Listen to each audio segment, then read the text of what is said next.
شود هر لحظه در بم بخوجند و بخارا و سمرقند مرا دل می شود هر لحظه در بم بخوجند و بخارا و سمرقند خوجندی باستانم دل رباید بخارایم دوصد شادی فزاید سمرقندم برد آن سوی تاریخ کز آن سرچشمه گیرد جوی تاریخ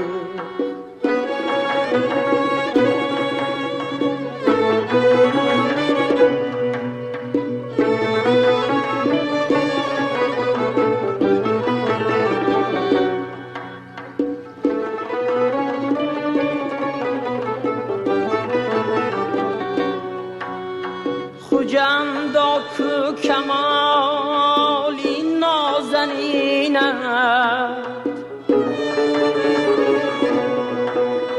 هنرمندانی نغزی بافرینند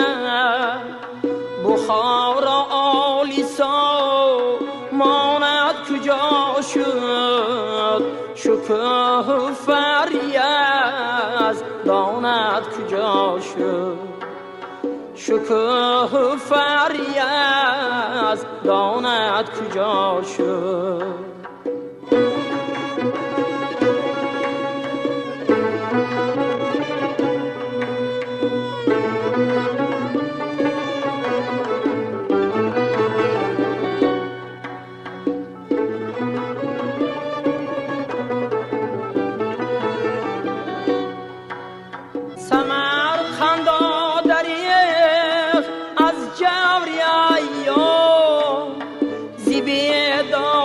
فلک از دوری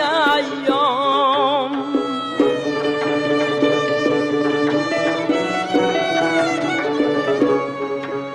سمرقند دریغ از جوری ایام زی بیدادی فلک از دوری ایام کی فرزندان یک مادر جدایم یکی کشتی و چند این ناخدایم همه پرورده یک دود مانند زبانی مادری اکنون ندانم